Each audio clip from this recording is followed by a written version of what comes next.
CNN, BBC, France, 24. I'm watching you all. I'm recording every lie.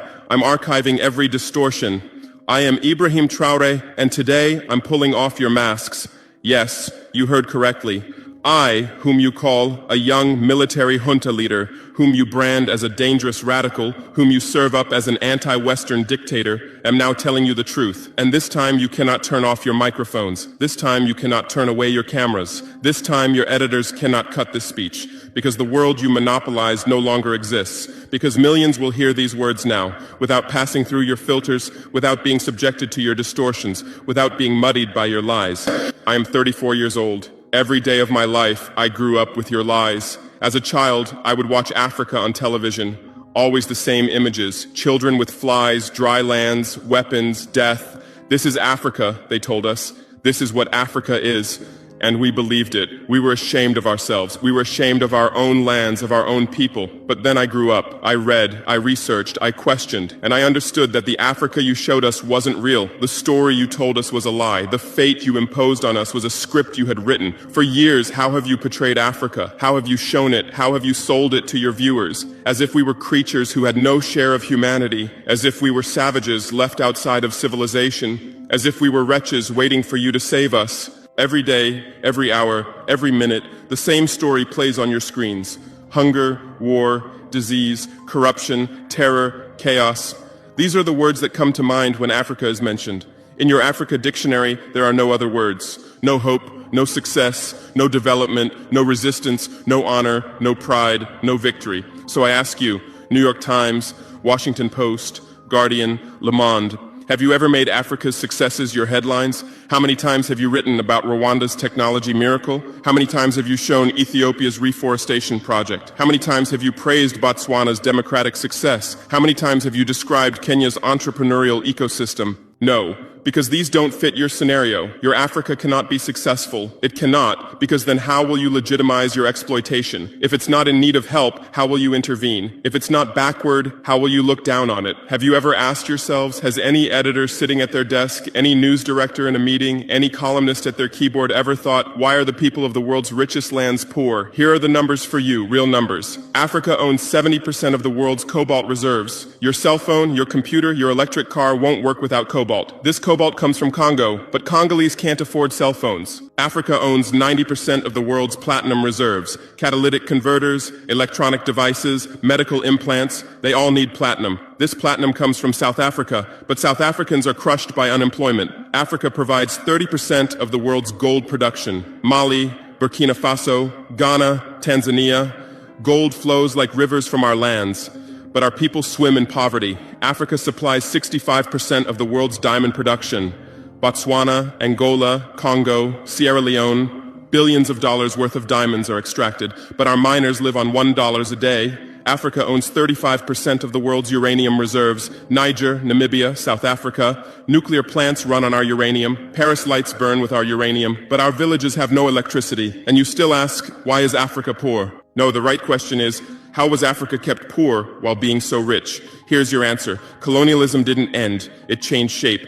You used to come and occupy our lands. Now you come and establish companies. You used to take by force. Now you make agreements. You used to rule with the whip. Now you rule with credit. Let me give you concrete examples. With numbers, names, dates, but you'll never write about these. Glencore, Swiss-based mining giant, extracting cobalt in Congo. 2022 revenue, $256 billion. Tax paid to Congo, $500 million. That's 0.2%. Is this justice? Rio Tinto, British-Australian mining giant, extracting bauxite in Guinea, 20 million tons annually. What's left for Guinea? Environmental pollution and cancer. Total, now Total Energies, French oil giant, extracting oil in Angola, Nigeria, Congo. 2022, profit, $36 billion investment in Africa, dirty pipelines, Anglo-American, founded in South Africa but now in London. Diamonds, platinum, iron, taking everything. What it left in South Africa, 6 million unemployed miners. And these are just the tip of the iceberg. What about the invisible, the secret deals, the offshore accounts, the transfer pricing tricks? Every year, $88 billion in illegal money flows out of Africa.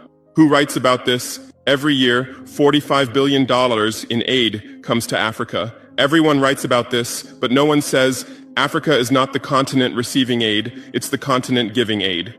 While you zoom your cameras on swollen bellies, there is a huge system working silently in the background. Every day, tons of gold, diamonds, cobalt, uranium, oil leave our land. But how? Here is the system. Step 1, create corruption, bribe our leaders, open offshore accounts, promise them a life of luxury, send their children to your schools. Step 2, make deals, get 50-year, 99-year concessions, ask for tax exemptions, be exempt from environmental rules, ignore labor rights. Step 3, control the infrastructure. Take over ports, airports, railways, but only from the mine to the harbor. Don't build roads to the villages. Don't bring electricity to schools. Step 4, provide security. Set up private security companies. Arm them. Declare protesting. Step 5, silence the media.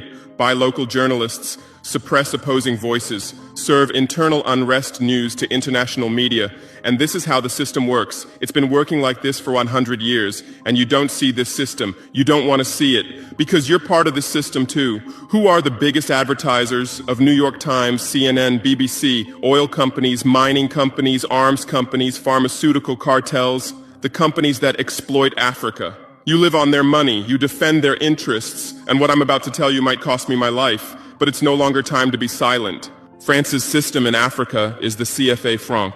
14 African countries still use French colonial currency. 50% of these countries' central bank reserves sit in the French treasury. France applies negative interest to this money, so we pay France to use our own money. Through this system, France transfers $500 billion worth of resources from Africa every year. Does anyone write about this? No. But when France gives Africa 10 billion euros in aid, it makes headlines. Britain's system is more sophisticated. London is the world's money laundering center. City of London, offshore paradise. Every penny stolen from Africa passes through London. Jersey, Guernsey, Cayman Islands, Virgin Islands, all under British control. Africa's wealth hides there. America's system is AFRICOM, Africa Command, 46 military bases on the continent. Official purpose, security. Real purpose, resource control.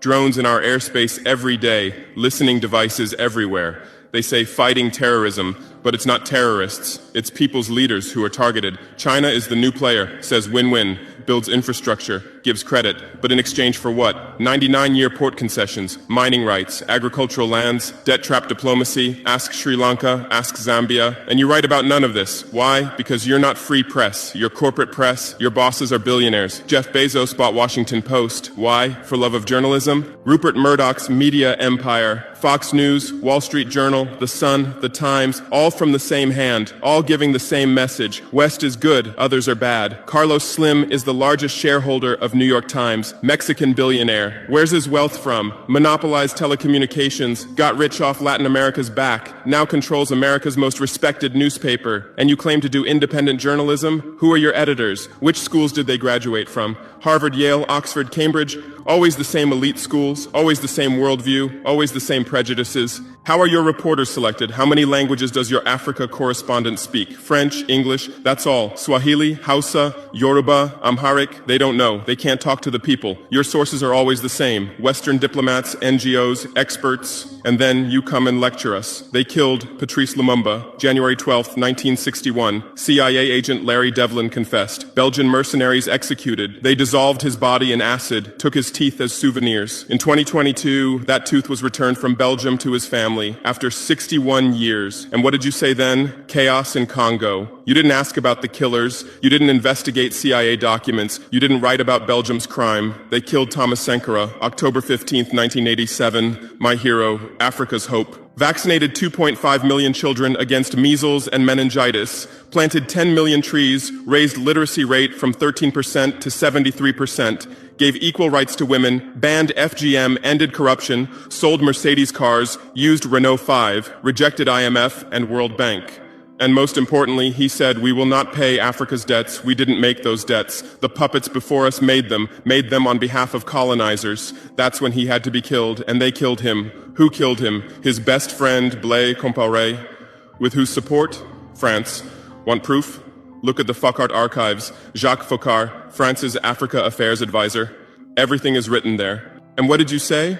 Military coup in Burkina Faso. You didn't write about Sankara's dreams. You didn't tell about his projects. You didn't show his successes. You just said, another dictator died, Muammar Gaddafi. Yes, he was a dictator. Yes, he was ruthless.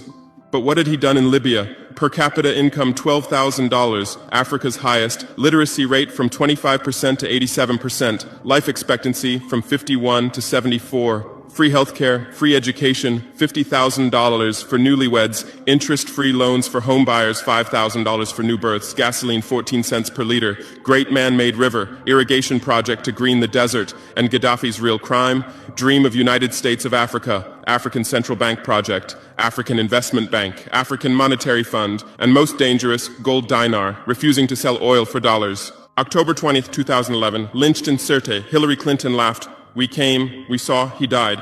Now look at Libya. 3 different governments, endless civil war, ISIS, Al-Qaeda running wild slave markets exist. Even CNN showed in 2017, oil being looted, weapons depots emptied, spread across Sahel. Do you call this democracy? Do you call this freedom? Do you call this success? And whose turn is it now? The Sahel, Mali, Niger, Burkina Faso. You want to make us Libya too. You want to make us Syria. You want to make us Iraq. But not this time, because we've awakened, because we've learned, because we've united. Operation Barkhane, France's Sahel Adventure, 2013-2022. Official purpose, fighting terrorism. Real purpose, resource control, 5 through 100 French soldiers. €1 billion annual budget. What's the result? 2013, 500 terrorists in Mali. 2022, 5,000 plus terrorists in Sahel, tenfold increase. What kind of success is this? But what were French soldiers doing? Protecting Niger's uranium mines for Areva, Orano, securing oil pipelines for total controlling ports and railways for Bolloré, and fighting terrorism? No, the opposite.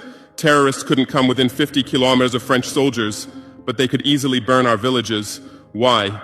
Because chaos served their purposes. If there's chaos, they could stay for security reasons. MINUSMA, UN peacekeeping force. In Mali, 15,000 soldiers, 1.2 billion annual budget. 10 years, result, 300 plus. UN soldiers died. Thousands of civilians died. Terror didn't decrease, it increased. And now you say Wagner is dangerous. Russians are taking over Africa. Wagner came. 1,000 soldiers. What happened in 6 months? Terrorists fled. Villages are safe. Mines are working. People are at peace. What's the difference? Wagner is an ally we invited. France is an occupier who came by force. Wagner follows the agreement. France blackmails. Wagner brings results. France produces excuses. But you don't write the truth. You say Russian mercenaries. Well, what is French Légion étrangère? Aren't they mercenaries? What is American Blackwater Academy? What is British G4S? What is Israeli Black Cube? They are security companies. Wagner is a threat. Why? Because Wagner isn't yours. And the terrorism issue, who created this terror? Who founded Al-Qaeda? 1980s, Afghanistan, CIA, Pakistan ISI, Saudi money, against Soviets. Bin Laden was CIA's man. You called them freedom fighters. Who supported Taliban? Again, you. Heroic mujahideen against Soviet occupation. You gave weapons, gave money, gave training, then you lost control. How was ISIS born? 2003, Iraq invasion. You toppled Saddam. You disbanded the army. You banned Ba'ath Party. You tortured in Abu Ghraib, and those people became ISIS. Then Syria. You said Assad must go. You said moderate rebels. You gave weapons. Those weapons went to ISIS, went to al-Nusra. You destroyed Libya. Who looted Gaddafi's weapon depots? Where did those weapons go? To Mali, to Niger, to Burkina Faso, to Nigeria, to Chad? Who strengthened Boko Haram? In 2009, Nigerian police killed their leader Mohammed Yusuf. Extrajudicial execution. What did you say? Nothing. Where were your human rights organizations? Silent. Then revenge started. Boko Haram radicalized. But where did they find weapons? From Libya, that you destroyed. And now you come to lecture us about fighting terrorism. You're helping us clean up the monsters you created? No, we've seen the game now. Terror is your Trojan horse. You come with the excuse of terror, you stay, you exploit. But it's over now. We'll provide our own security, we'll fight with our own methods, and we'll win. Because we are the children of this land. We know this land. We know these people. We can distinguish terrorist from villager. We don't fight from drones, from satellites, from 10,000 kilometers away like you. And we're winning. In Mali, in Niger, in Burkina Faso, terror is ending. Villages are safe. People are hopeful. Because now our own army, our own police are fighting, not for foreigners, but for the people.